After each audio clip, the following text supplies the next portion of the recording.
Welcome back to Smokey's Dungeon for another State of My Art podcast. Episode 9, we're really doing it. This episode is brought to you by Vocalese. I can't say enough good things about these products, so to save time, I'll just let you try it for yourself. Get 15% off your order by using this link. I'll put it down in the description as well, so try it out for yourselves. 15% off.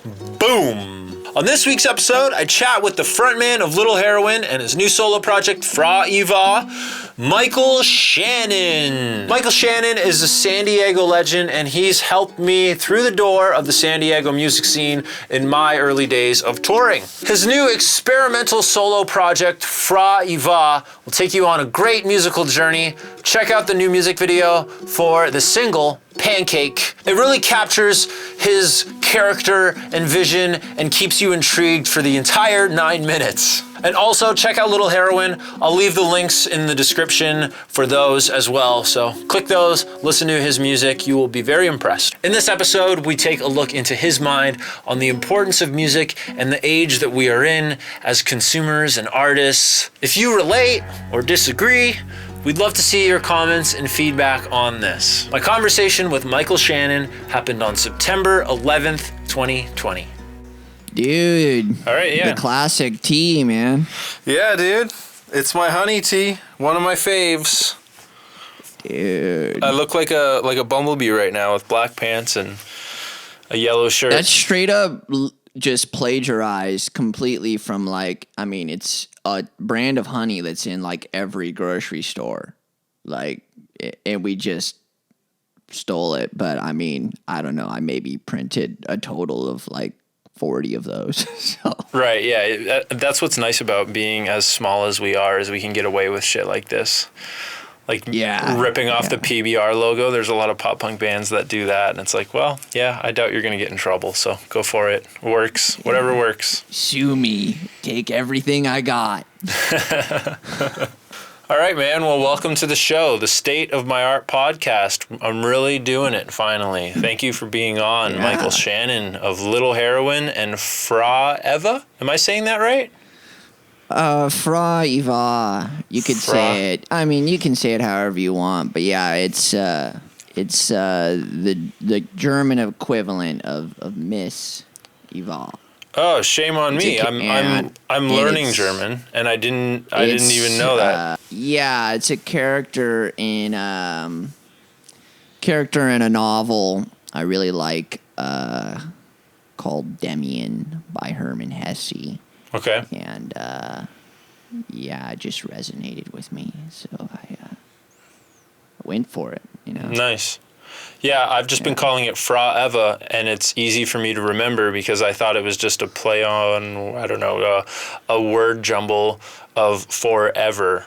So that's how I remember the name very easily. Frau Eva. Yeah, I mean, it's...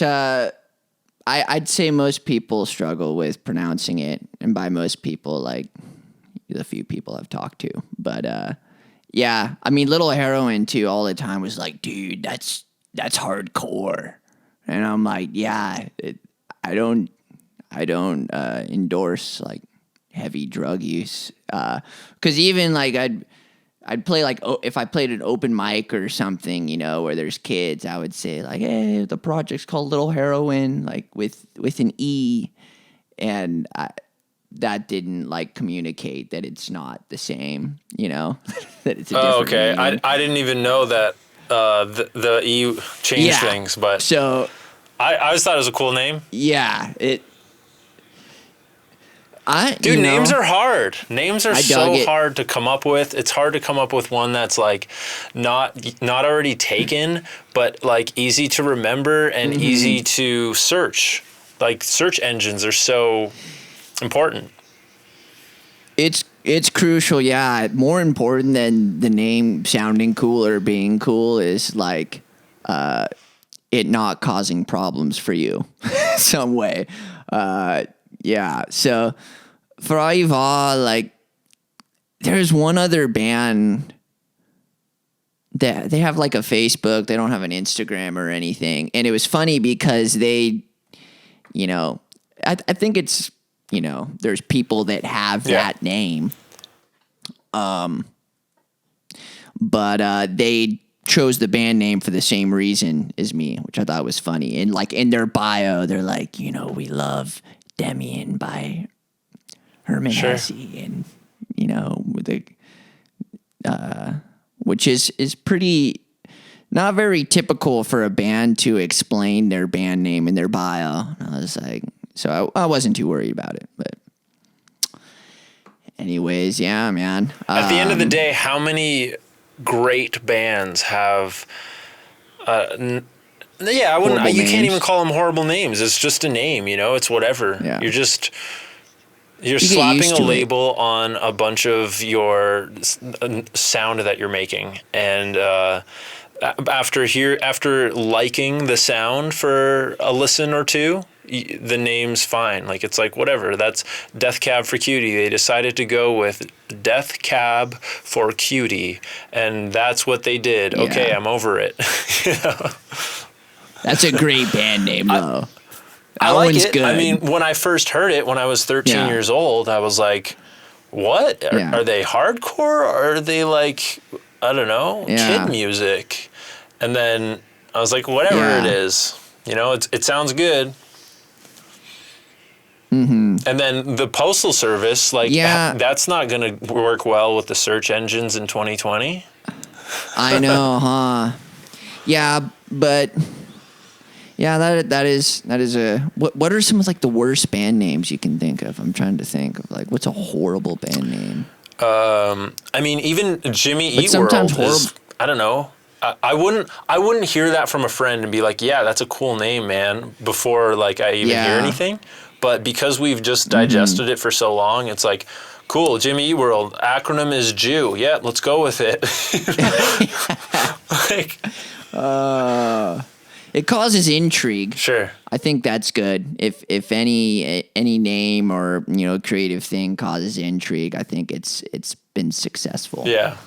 But before Little Heroine was Little Heroine, the project was called Throne, and I changed it because originally when I started it, there wasn't really any issues. There were some other bands called Throne, but then this doom metal band over in Europe or something called Throne started getting really big, and really big by they had a music video they put out that had 60,000 views, and I didn't have that. Mm-hmm.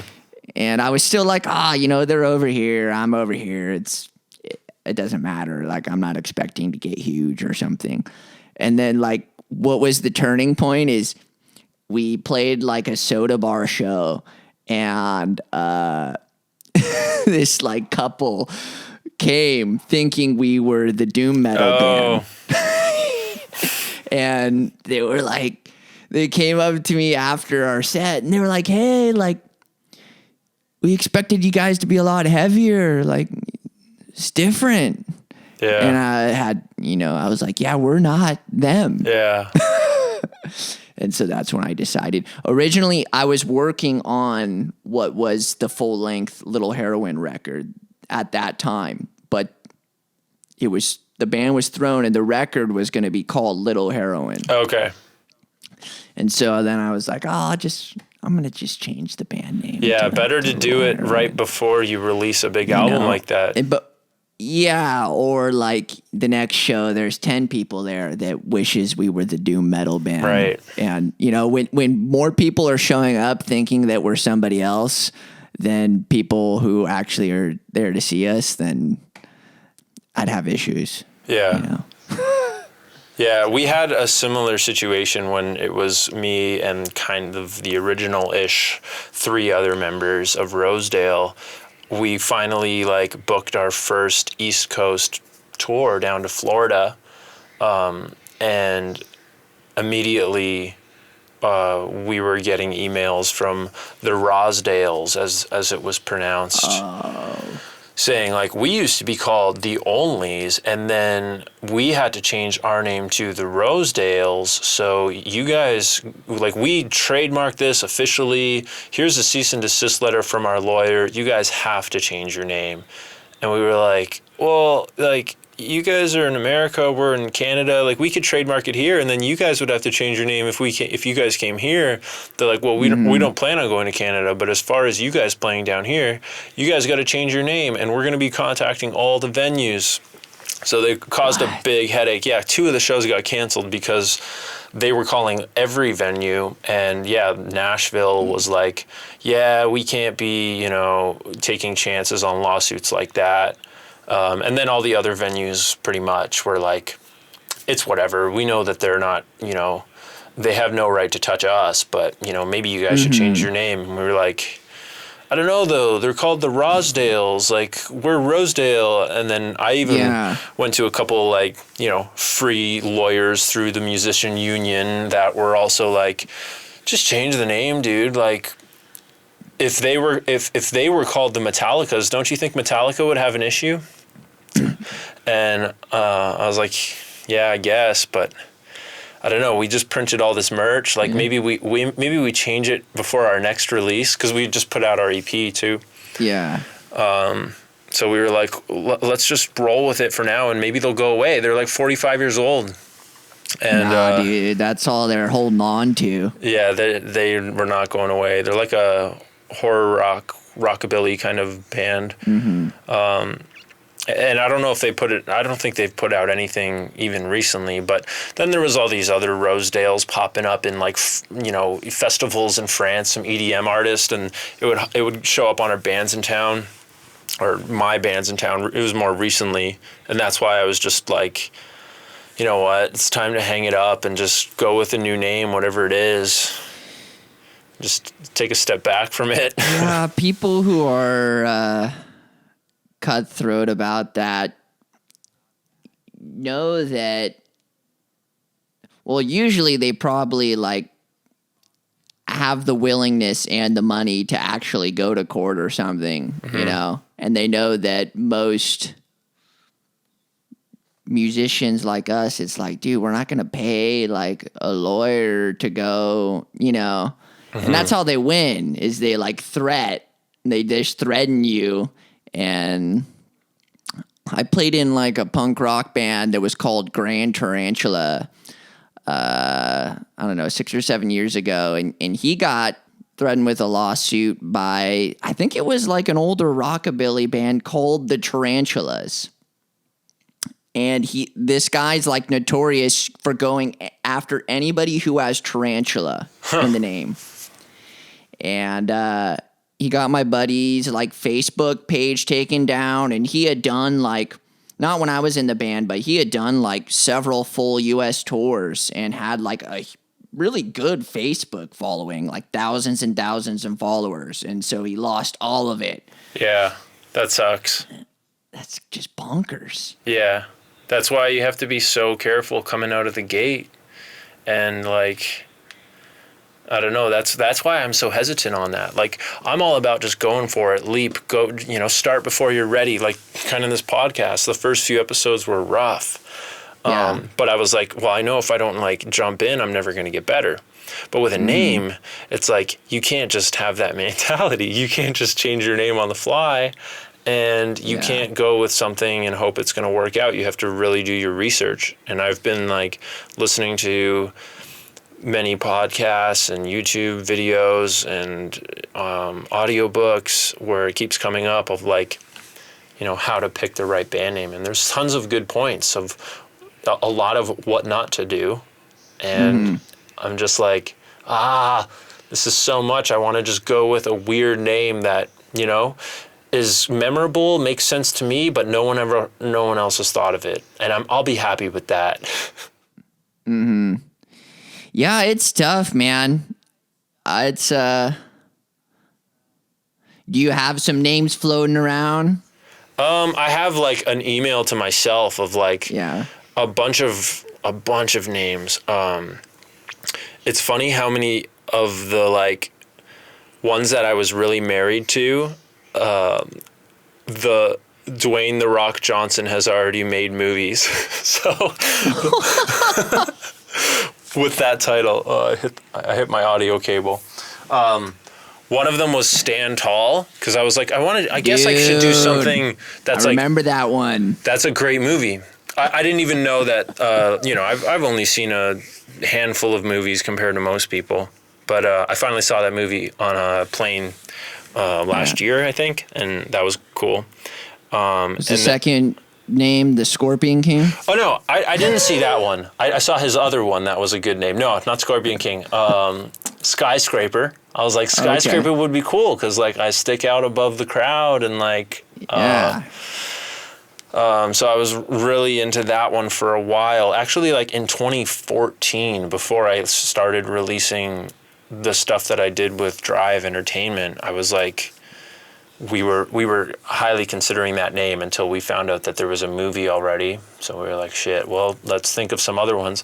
And then Steve Risen, my manager at the time, he's kind of my mentor, taught me like all the recording stuff I know. He was like something redwood, because the redwood trees are really tall. Like, it shouldn't be too on the nose with your height, but just something that like it has to do with it. So I was like, I don't know what Redwood would think. It kind of reminds me of like South Park, Red Rocket, Red Rocket. But it was in the back of my head for a while. And then a few other people said that too. Like, why don't you like do something like Redwoods? 'Cause you're like a redwood. And I'm like, okay. So I have a bunch of like redwood roots. Oh, that's already taken. Redwood, this, that. So none of those have really clicked. I don't know. I think we can probably go through all 100 and take up the entire podcast. But it's like, yeah. I get people even messaging me all the time, like, "Hey, what about Sky this, or Redwood that?" And I'm like, oh, okay, yeah, I'll think on it for a week. That's funny. Yeah, but then I just get caught up in just like creating, and that's so much more fun than thinking of a stupid name. Yeah, I don't think names generally come out how they should if you're like sitting like thinking what should the name be. Yeah. Like I found Frau Eva just because I knew I wanted to rename the project or make a new project. And so I was like, I read quite a bit and I watch a lot of movies. So I was like, for the next month, like anytime I hear like an interesting phrase or like, hear a cool character name or something, I'm just going to jot it down in my notes and, see if I can tie it together on a deeper level with the project. Mm-hmm. And I was reading that novel and it really spoke to me and like was kind of tied together with a lot of the songs I was writing at the time. And then I was just like staring at the name and it reminds me of like Bon Iver, just the way that it looks. Yeah. And so that's how I landed on it. It suits the sound too, which is like so hard to explain for all bands, but it does. Good to hear, because I didn't know if I don't like you. When people ask you like, "Oh, what do you sound like?" or what do you? To me, it's like trying to describe what you look like to somebody else. I don't like you've never looked at yourself from another person's perspective. It's impossible. Obviously we all know that. I mean, you can look in the mirror, but it's not the same as seeing you. And I feel like trying to describe your music or even trying to think about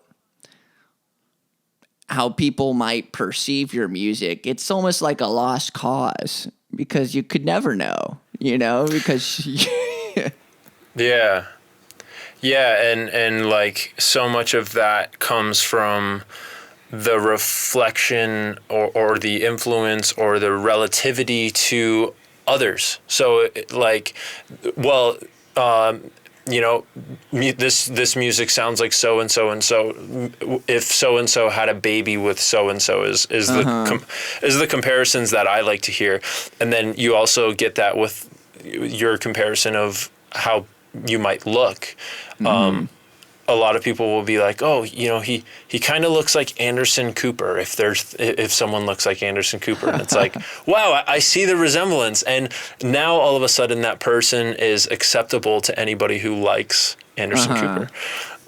Much like, you know, when people say that I sound like Angels and Airwaves, then when people who like, all of a sudden you get a good bias to an Angels and Airwaves fan, right? Mm-hmm. It's like the for fans of thing that was on CDs. I don't know if people still use that phrase anymore. Is that like on the internet? Yeah, I see that in a lot of bands' elevator pitch on their Facebook page and stuff. Okay. Yeah, for fans of, but yeah, I remember seeing that a lot in like the Warped Tour parking lot hustle days of like bands trying to sell their CDs. They'd put it smack on the CD for fans of. Yeah. It's like, you're really gonna like put that comparison on the actual product? Yeah, to me it was crazy because it's like, obviously they're going after a particular demographic, but at the same time, you know, you could lose people, you know, with that same thing. Yeah. Wait, I'm like experiencing latency on my... From me talking? No, from me. I'm hearing myself. So this is probably going to have to be, I'm going to have to... You could just mute your mic as long as it's still recording. Holy shnikes, man. That's unbelievable. See, you know, technology, man. I just recorded an entire 5-song EP on this, and that's just something new I learned, you know, or I didn't think about. Yeah, I'm still learning stuff all the time with my tools, and I wanted to ask you because we were talking today about how you don't really know anything about technology, which I didn't know that about you, but I've naturally gained a lot of knowledge about recording and cameras and how to create content from scratch. So it's interesting because you make a lot of good songs and videos. So what is your approach? Like, also I was thinking it's crazy that my number one tool for writing, I mean, eventually it crosses over to demoing with DAWs and Pro Tools, but my number one tool for writing is this stupid little golf pencil. And I collect golf pencils. Every time I go golfing, I'm like, oh, nice. This course has nice pencils. That's good for songwriting and putting a little lead in the nut of my guitar when I change my strings. Dude, you still use golf pencils. Great. I love pencils because you can always erase terrible lyrics the next day and never trace them again. It's not as dramatic as just scribbling them out, though, you know. Yeah, I will resort to pens from time to time, but I've been playing a lot of golf during this COVID season, and I've been collecting a lot of great golf pencils that I cherish very dearly. Golf's a good game, man. I've never been good at it, but yeah, man. I mean, I wouldn't say maybe I'm just overstating. I'm just not tech savvy. I mean, I just started using Logic and recording stuff on something other than an iPhone memo, you know, so that's a tool. Yeah. You know, usually before I just started, you know, recording stuff in my room, my process was just, you know, play acoustic guitar and record memos and then, you know, build it from there. Sometimes jam it in a room with some friends, but then just, you know, book studio time. And I mean, I never did pre-pro or anything. I would just go in a studio and just do. Here's the song. Just Here's do the it. structure I had in mind. Yeah, Let's try adding some layers now. Sometimes it would be like, oh, I've played it with somebody, but sometimes literally like the drums and stuff have only existed in my head, and like going in the studio is the first time that I'm like, I hope this works, but it's kind of a there's things that I'm enjoying about having complete control, you know, in Logic and in my room, and you know, I can do a couple vocal takes, then go like in my family room and have a cup of coffee and relax, and then come back later. What, you know, I'm not thinking about like, oh, you know, I've only got an hour to record the vocals for this entire song, right? You know, but it's just interesting because that doesn't always mean the outcome's going to be better. You know, sometimes that just depending on the kind of song, like sometimes like in, you know, the kind of musician that you are, not everybody works the same way, but sometimes like, I think just the idea of, all right, I got 8 hours, a deadline at the end of the day, come up. you know, whatever's done is done. And I feel like, because in my room too, I've been just like programming drums, and it's like, it's cool. It can sound neat if you try, and I think, and make it sound not like a drum, you know, or function not as a drummer. But there's something about the urgency and like the fire of a human being playing a drum that you can't simulate. Oh, it did. You know, you can't replace a real drummer. There's no way. And even like it's just wholeheartedly you. And even like, I don't know, as I'm getting older, it's like, I'm not even thinking about like, oh, I want people to hear the songs I'm making. It's more like, I want to create something, and I want to know at the end of the day that, you know, I'm happy with it. And it's weird sometimes in, you know, when you're just in a laptop and everything's super digital. Sometimes it's harder you can lose yourself, and it's not as like, whereas, you know, if you just go in and you play the guitar and play the drums, and, you know, you don't have forever to edit everything, it's like, well, that's actually what I am, you know, and you hear the unfiltered sound of you without you being able to control even what you think you are, which is kind of funny. Because sometimes you don't like it, you know, and that's where, you know, there's correction tools and stuff, but that doesn't mean that, you know, the actual you's under there. And so, I don't know, I was just listening to like older demos of stuff that I played in later high school or early college years, and everything sounds like shit, and it's so like, but it's just so directly, you know, myself and the people that were involved. Like it's like just getting the most accurate audio picture of the people, you know, who are playing, and it's I think that's neat. Like when we used to just have like a tape. I don't know if you ever would just get a cassette tape and record yourself using whatever, I don't know what they would be called, boom box.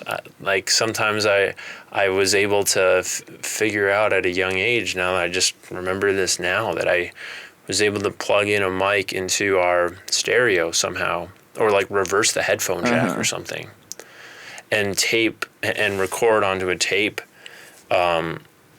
while I was playing the cassette 1 into 2 and recording at the same time or something. Like I remember doing that kind of stuff, and then just thinking like, wow, this is so cool that I'm able to record things. And now I just kind of take it for granted, and I'm just like, I don't even know if this song's gonna make the cut, but here's a polished version with fake drums and everything syncopated and all the ideas are down. Yeah. But maybe there's maybe it's too, on the nose or like on the grid, or everything is like too thought out for me to accept this as me, or if the robots kind of took control of some of it, or if maybe I just kind of got lazy. Whereas even when I'm making a phone demo, or just like, all right, I have this guitar idea and like I want to demo it exactly how I want it to be.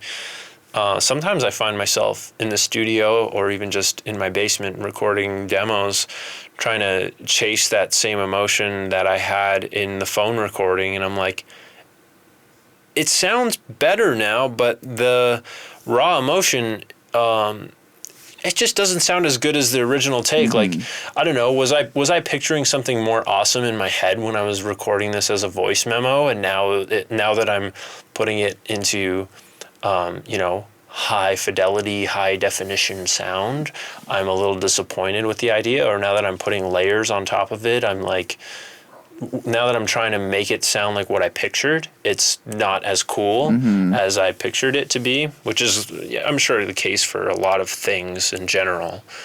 But yeah, like sometimes I'm like, man, I kind of miss the days when I didn't have all these tools at my fingertips. And that's why I don't bother upgrading my software, and I have to do these Zoom calls on my phone, because I don't want to get a restriction. Yeah, I don't want to get all the newest software and have to keep updating. And I mean, the time it takes to do that stuff alone is like, that's 1 or 2 songs right there that could have been, my best songs ever. But instead I was upgrading my software, which works just fine. Like I'm able, if anything, I have more than I need in patches and samples and automation ability. Like really, I should just be writing a song with an acoustic and a vocal. And then going to a studio. The new sample pack or whatever isn't gonna make a good song for you. No. And that's like that's how it's like, I feel like that's how it's marketed a lot of the times, Right. But really they're all just tools, and you kind of just have to, if you really care about making stuff and you want to make something that you're not just proud of right now, but, a couple years from now, you got to just, follow the voice in your head and just make, make the sound you want to make. Sometimes that might be something that's perfectly gridded in time and slams and has lots of production, but sometimes it can't only always be that, I don't think, because then I think that you can place a restriction on yourself that you might be missing out on a lot of other potential sounds and songs and emotions that I struggle with, especially like, now that I'm working in Logic and doing my own stuff, it's so hard to not be like, okay, there's no way this isn't going to be on a click to a grid, because then you're like, well, it would be such a pain in the ass to get anything done. It would take so long, but at the same time, it's just tough, because you think about when you just play music, like when you're just jamming with a few friends or something, or just playing a song on your acoustic guitar, and it's like human beings aren't in time, that's not human, and when you're on the grid, you're being pulled by time in a weird way. And I think that kind of ties to what you're talking about of like, some of the voice memos have some sort of like intimacy that the produced version just doesn't have, and it's because it's like a more unfiltered, just you like existing in space and not, too, this is what it's gonna be. Yeah, yeah. Which you made a good point. Sometimes it calls for that, but that's part of being a great artist, is like balancing the, all right, this song needs, or this section needs to be smack on the grid and slap, and it's appropriate. Or let's try it not like that, and maybe it's even cooler. Like sometimes you might think that it is called for to be on the grid and really pumping, but then you make this slowed down acoustic version of the song, and it's like, now this is actually like a great song. And vice versa. Like sometimes it might be like, hey, I just want to like play this song. It makes me think of like when DJs take a Nirvana song and make it an EDM song. Sometimes I've never heard that. That's done? Oh, that's done with like any old song, really. Come As You Are. Sure. Yeah, I don't know what song it was, but I remember hearing it and I was like, it's probably definitely been done with Smells Like Teen Spirit. Yeah. And I remember hearing it and thinking like, wow, this is like cool that they were able to do that and it actually works. And there's all those like mashup artists now that are doing really well, just mashing up a bunch of old songs into dance mixes. And the artist never intended for it to be a spot on the grid, sped up 20 BPM dance hit. But here it is working. And so some of them are just like, they can go either way and it works, but it's all like what's appropriate for your album too. And that was a big thing to consider back in the day that I don't think is as relevant because everyone's just putting out singles now too. I know, it makes me so sad, man. Yeah, like sometimes you'll hear the opening chorus to a song, if it starts on a chorus, and think, well, where did this come from in the album though? Like, I don't know if I can invest my time in this right now without knowing where it came from and where it's going after this song. Like when I hear a song from Enema of the State by Blink, I'm like, oh yeah, like right after Adam's song, yeah, this is great. It's like I'm considering all of that. Even when I hear a song off of a Tony Hawk Pro Skater soundtrack, I'm like, as the song's fading out, I'm like busting into the Rage Against the Machine song because I know it's right after. You're conscious of the environment and the surroundings and the context. Yeah. Yeah. Whereas like with singles, that's kind of going to be all gone for people unless they're married to their own playlist. Like now it's kind of up to the listener to create that nostalgia. Yeah, which is interesting. Yeah. It's but yeah, it's tough. It's kind of like at the same kind of ties in with the being on the grid or being not, or really it's being conscious of like why you're making certain decisions. And I feel like you almost get in like a feedback loop of like everybody's just like said, okay, nobody's listening to albums, so everybody's making singles. Right. But there's definitely people out there who like want to hear albums, For sure. And if you're someone who, feels that way too, I feel like it's important to not just give in and be like, I'm just going to do singles. You know? Because nobody's going to listen. But it's like, well, dude, man, like for me, like I think of listening to music growing up and it was everything. It was the whole like package. It was like going out, getting the CD, well, not even like, it was the weeks leading up to that. Like, sure. Knowing it's coming out on, I think, music came out on Tuesdays. Right. Or I remember. Yeah. And getting getting the first listen, like in my car, or in my dad's car, whatever. And just being like, holy shit, Yeah.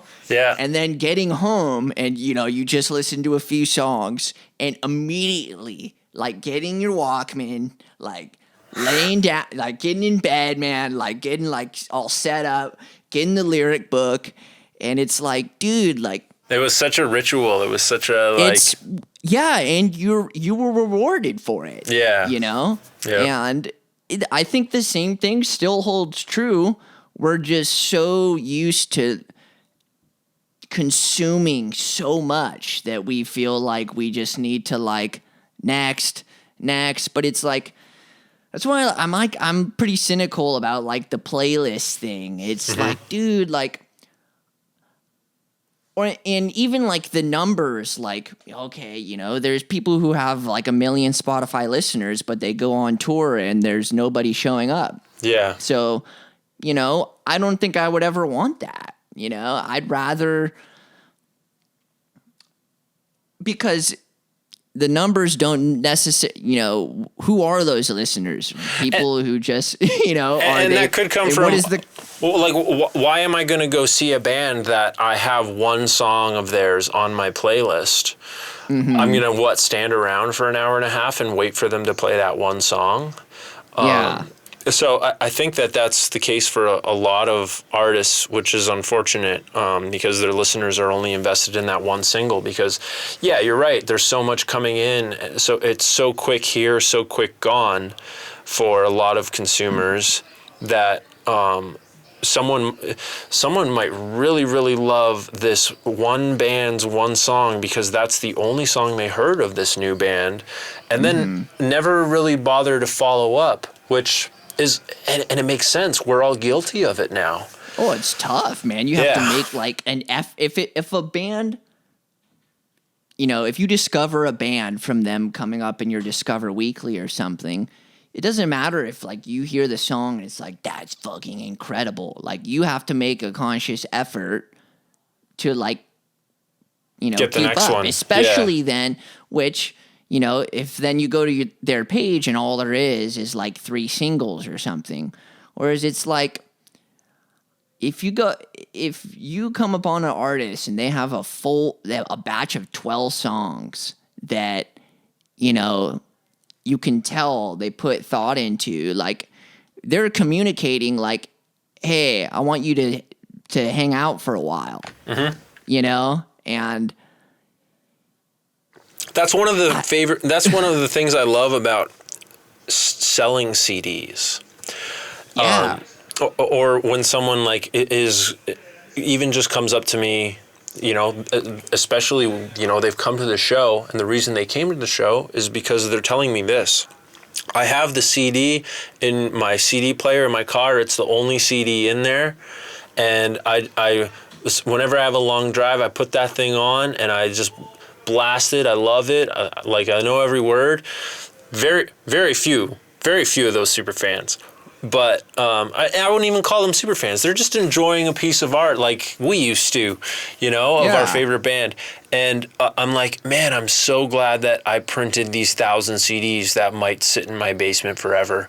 But even this one person getting this one CD and listening to it over and over is getting them out to the shows again and again. And they are experiencing my entire artistry and that entire catalog as a package that it was meant to be, and it essentially changed a big chunk of their lives because of how it was, you know, consumed as a total. Just like all of the albums I have sitting down here have changed my life to the point that, like, I need to get them tattooed on me because they make me so happy when I see that album cover. It reminds me of all those great songs, right?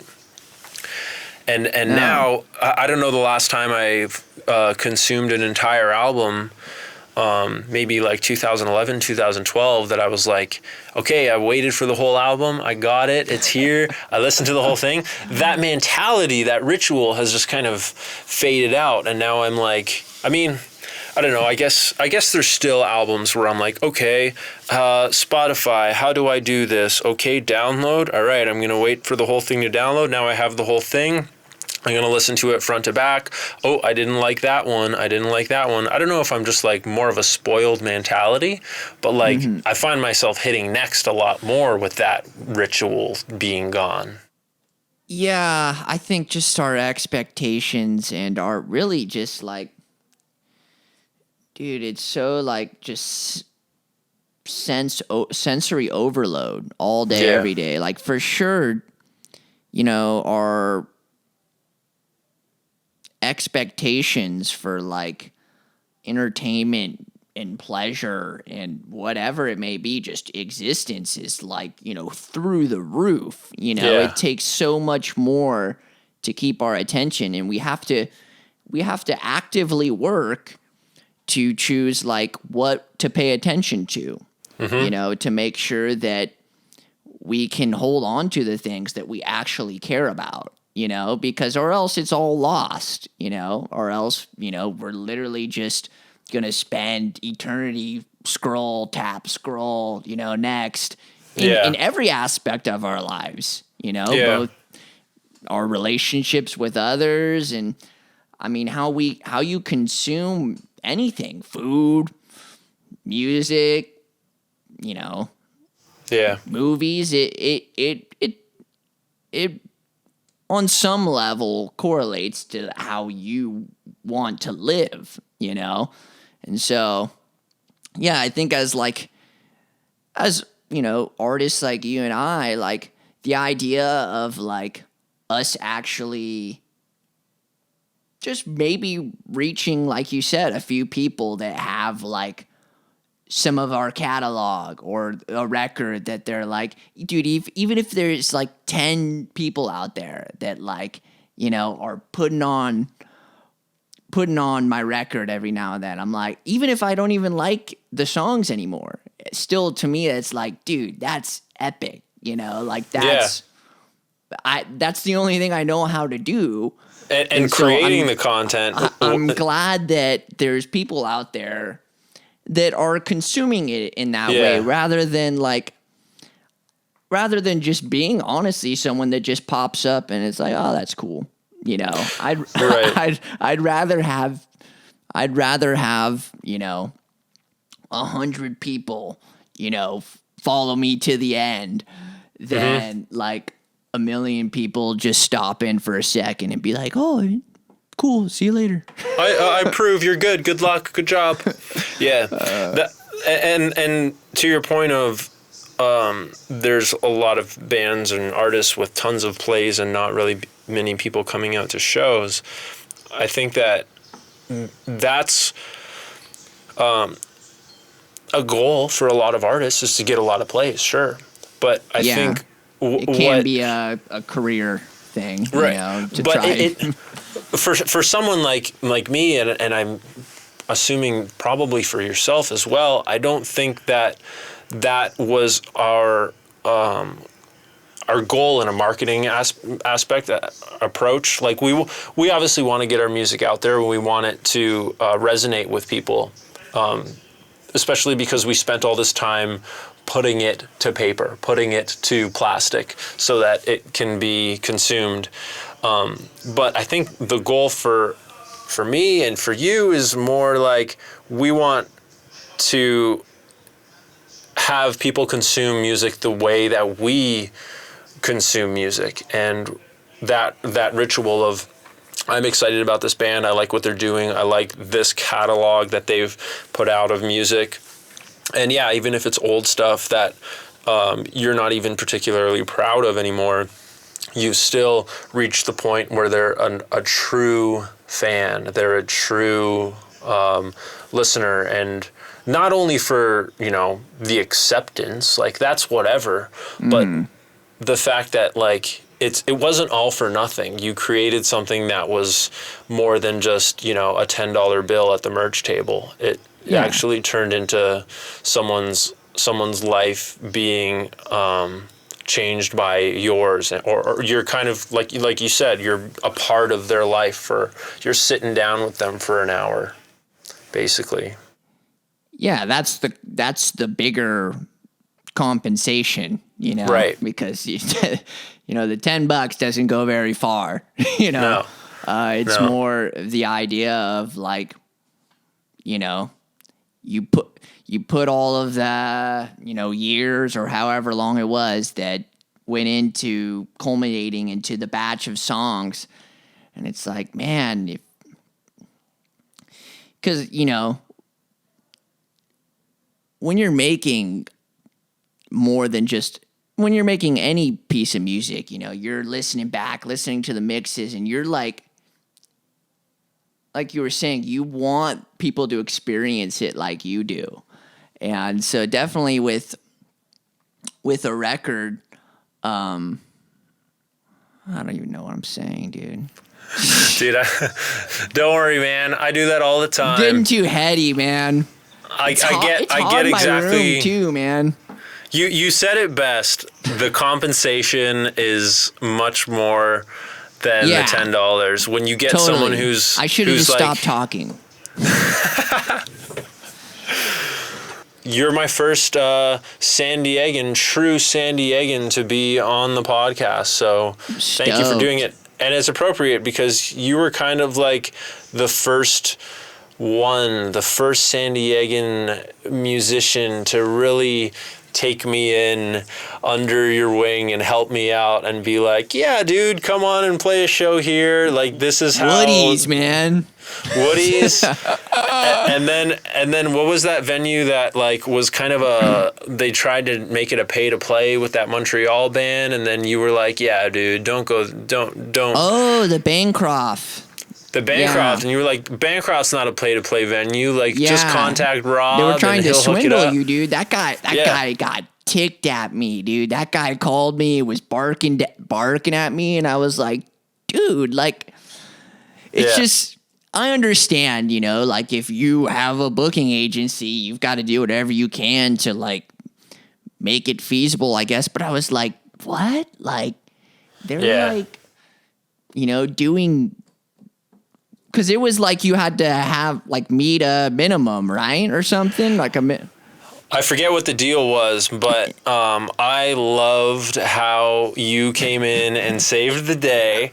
And that band was so stoked because there was no locals on that show. And I hopped on by a buy-on, which I knew was like, well... I mean, I didn't want to have an off day in San Diego. Yeah. I wanted to play with this band because they were also Canadian, and we were already talking about like work permits, and we already had this relationship going. So I was like, whatever. If I got to pay $40 to get on this show or whatever it was, so be it. I don't want an off day. I want to be a part of this thing. And then I found out that Surviving the Era was not from San Diego. They were from Sacramento. Yeah. So I was like, wait, there's not even any locals on this. What am I buying onto? Like, you know, and and then you were like, let's get some solid locals on that. Get your $40 back from that guy. Talk to Rob, the owner. We'll fix this show. And then, that guy freaked out. And I was like, dude, he's hilarious. We undermined the pay-to-play scene hard and did it right. It's dude. It's like going back to, it's like, what are you doing, man? You know, like the Bancroft is just like a rad little local dive that, right. A buddy of mine, his dad owns it, and it's like, dude, like, he's not making money, like, and he, you know, so like you're charging bands money to play, you know, like, it's just such a weird, and you don't know anybody, you know, it's just such an odd I feel like thing, that's kind of going away now. Like it's coming back to like the DIY. You know, let's get the youth hall going as a venue. I mean, you know, granted with COVID shutting everything down, who knows what it's going to look like when it opens all back up. But maybe the scene will go back to roots like that. I never really thought of that, but maybe it will go back to being like the hall and the church, because churches are going to, you know, have groups in them. They already do. So maybe, you know, the DIY music scene starts there again, which would be kind of badass because those shows were great. I think for sure, you know, hopefully it's soon. I don't know. I have zero expectations for anything anymore. And I just keep as each, you know, day by day, as things get worse, I just keep saying, well, it could always be worse. And then it gets worse. And then I just say, well, it could always be worse. But, it could go downhill from here. But I think, hopefully, I think someday soon, live music will return. And I think it'll come back in a good form. I think people will cherish it more. Hopefully, I think people are real. I think people, especially at this point, I don't know how deep we're in, 6 months in now, are starting to realize, like, hey, man, like, what is that, like, hole in me? What is that thing that I'm missing? Oh, it's like going out and seeing people perform, or even, the fact that, we've all kind of been stuck in our homes. Like, what keeps us sane, Yeah. Listening to artists and listening to music. And it's something that, hopefully as a culture we can take more seriously. And, not that everybody deserves to make it or something, because it's not that easy. But I think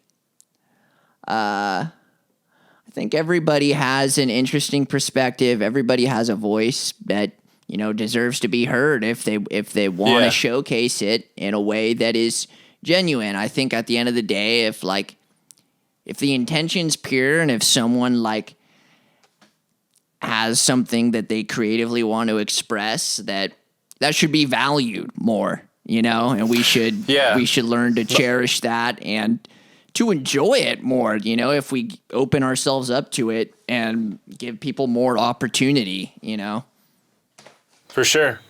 Yeah, like, I feel like that was a lot more feasible in the early 2000s for especially really great artists to be given a chance, because there was the gatekeepers too. It seems backwards to say that, but I feel like if someone had, been a lifer and at it for a really long time, they had this great talent. It might not have been, singing perfectly on pitch or anything like that, but they had this something that was really powerful, and it didn't take like something like American Idol to make them accepted. It was like, well, the internet was really new at the time, and there was those local, scene shows. When it comes to like being in a band, there was that outlet of, all right, well, let's give this band their half an hour and see how they do. And nowadays, like, you could be the greatest sounding band together for 10, 20 years, and kids will just walk out before your set even starts. So I hope that goes away, because I feel like I've had to trick people into staying to watch my set sometimes because they don't even know who I am. And I'm like, I've literally walked up to people on the last few tours and been like, I'll pay you $1 to stay. Like, just stay for half an hour. I'll give you $1. Yeah. And they're like, I have school in the morning. Like, and I'm just like, but and they showed up with a camera to take pictures of their friend's band and stuff. I'm like, just be in the room, just see. You can walk out after 2 songs and keep that $1. Yeah. And it's worked sometimes. Yeah, and it's not even about. It's never about school in the morning. It's always about the struggling to be in the now. And to like accept that there isn't maybe something better happening somewhere else. Or even, I think for young kids, like, they're at a gig, they're like, they'd rather go home, text their friends or something, Well, and like, there's obviously that, well, I've come to support my friend. I did my friend that favor, and now I'm going to leave, which is even more of a favor because it looks like they drew a lot of people and the other bands didn't. So I get a lot of that, like, my friend's rule mentality too. But the reason I bring it up is what you said of, like, I think musicians will kind of have a little bit, or any performers will have a little more of like a respect of like, hey, we didn't have this for that 6 months and it sucked. Let's really enjoy all 5 bands on this bill and see what it brings us. Yeah. And if we don't like the first couple songs, then we can hang out outside and then come back in. That's how it used to be, and it was awesome back in those days. And I have this same conversation with people in venues all over the country. And it's the same thing of like, man, I miss the days when so-and-so and this band and that band were in their early stages and now they're huge. Well, of course they got huge. They were given that chance of everyone in that city that's in that show is going to give that band from out of town that chance. And that hasn't really been happening in the last few years for sure. Yeah. 10 years maybe. It's tough because at the end of the day, it just ties to how people consume music, and it's and everything. And anything, they're not really there, which, not preaching like everybody needs to, be I get it. Be We're that all guilty way. of it. But yeah, at the end of the day, if you like, because even artists nowadays that quote unquote make it, it's like they're. I would argue, especially for younger crowds, sometimes they're playing to audiences that aren't even really there. That like too. Mentally, they're just kind of there, and I don't really. I think just on a whole, this whole thing has hopefully made us all become a little more present, and I mean the veil's been pulled back on a lot of tough stuff in our in our culture, in our political system, that I think has made us come home a little bit more, or like get a little more grounded in reality, because I think before all of this insanity started, honestly, we were just in like a constant loop of like, this is normal, and just because everything was going, as it should, it seemed chill. And now it's like, I think in many facets of life, we're like, we got some stuff to rethink, And, sure. Especially now that we have the time to do it. And like, obviously people walking out during our sets is not a huge concern in the grand scheme of things. But on the topic of maybe people are not as invested in the artist that they could easily have changed their lives for the better, or have a deep impact from. I hope that changes now that things have kind of been shut down and we're kind of hitting the reset button on a lot of things, and changing things to be the way that they should be, and evolving essentially. Like maybe we just kind of hit 10 years of the disco age where it was like rock and roll was kind of dead, and now with something like this, it's coming back. That's the positive I could take from it, Yeah, I think people just, hopefully we can just truly get stoked on music again. And I think live music is so important, and it's everything. I mean, if we can have a culture in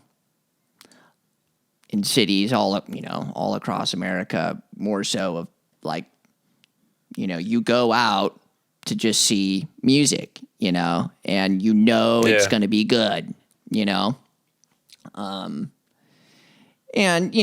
like you were saying, in the grand scheme of things, it is very minute and, juxtaposed to everything else that's going on. But in terms of, what we do for a living, that is everything. It's like if you've gone, put in the hours that you've put in, man, like your whole life is trajected towards this. And if really what we're talking about is like an audience not existing, it's everything, then what it's like, it is a big deal, because, we don't want to lose, that communion, that relationship, and like, I don't know, there's like a sanctity in music and sharing it with people and audiences. And if if people aren't actually in the room, then it's pointless. It makes what we do pointless. It makes even playing pointless. What's the point of we're essentially just like background noise, we're essentially just like, a robot putting out sound in the corner. I'd rather not. I'd rather just do anything else, I've played those gigs. What's been interesting is like what you said about like how young people just don't really consume the music like we used to when we were young, and I'm sure that it goes back other generations too, being like, oh, back in my day, we loved shows. Totally. Now kids are standing outside smoking. Now kids are leaving right before your set. Now kids are not going at all. It progressively might be getting worse and worse. I've been finding it funny when I play to the bar gigs where, it's just to fill a Tuesday night or Wednesday night on tour. And I think like, all right, well, just go up there, play for 2-3 hours, as much content as you got, drag it along because you got a whole night to fill, keep the bar happy, keep your volume down, all that kind of crap. Those end up being really great shows recently. Yeah. Like they end up being like, I'll get a lot of I don't understand how you're not, packing this bar out right now from like, it's because the people are there. 40s and 50s too. It's because they're present. Yeah. It's because they're at that bar and they want to be there for the only. Yeah. And the fact that you happened to be there playing music was like a gift to them. It was a bonus, yeah. Rather than like, you play like, I don't know. I'm just here to support my some friends' all ages, band, or even a bar show, local bar show that's like got the stacked local bill, but it's just everybody goes there to be seen, really. And if it's not, no one is, needs to like, whatever music's being played. Obviously, like if you hear something and you just don't like it, but sure, I think what we're talking about is like just not even getting a chance, giving it a chance, and really people not wanting to listen to music, which is also fine, But you would reckon if you're in a place where there's people like making noise on a stage, that's why you're there, but not usually the case. Yeah, well, I mean, of all of these podcasts where things lead to the current times and the COVID and all that, it's like I never really thought of that. Of like maybe when we come out of this, things will kind of evolve to a place where it's like, hey, we really appreciate what you're doing with the sound coming out of your amp and your mouth. Thank you. Like we used to get. I mean, there's like, what was it? I think it was last year or something. Jack White on his tour made it so every person in attendance at, before they entered had to put their phones in a bag. And there's and he is the king of the tangible, man. He is the king, sure. Of like trying to bring analog back to the forefront. And I don't mean analog by you got to cut it to tape, but the mentality of how we consume stuff and how we create stuff. Sure. And I mean, he made it, I'm sure there was people that was pissed. But, that's a bold move to be like, before you enter my gig, your cell phone's going in a bag and you don't have access to it. And I'm like, Alicia Keys, a bunch of people are doing that. Because it's exactly what we're talking about, because they know like if you don't do that, it's not going to happen. Like literally the performance doesn't happen because the exchange doesn't happen. And there's no, if the person's up there just playing and everybody's more concerned about getting their, Insta story version of it, or it's just like, dude, well, someone like Jack White, like the very reason I'm sure he is up there playing is to have that exchange. And if you take that away, it's like, well, they're not going to want to do it anymore. Yeah, it makes sense. I mean, I get both sides because, like, hey, You have a stadium full of people. Yeah. Be grateful. Yeah. Let them do their thing. Let them update their Insta story or whatever they want to do. Yeah.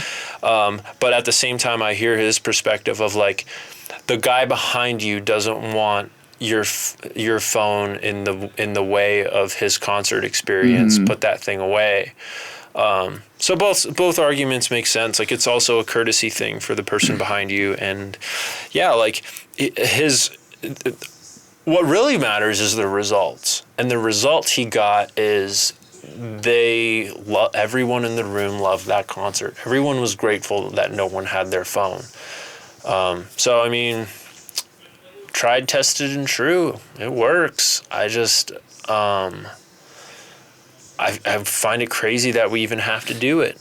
Well, no one's immune to it. I mean, dude, it's all Yeah. it's like a sickness, man. It's like these things, Yeah. like it's the iPhone. Like I literally like I love movies, and I have to put my phone in another room. Like if I want to watch a movie, because I know if it's by me, I'm gonna look at it, no matter how invested I am. It's just gonna happen, and like I don't think anyone's immune to that. If they say they are, I think they're lying. Oh, even working on songs, writing songs, I'll get, especially when I hit a wall of like, man, what do I want this last line of the chorus to be? Oh, look, my girlfriend messaged me. What's she up to?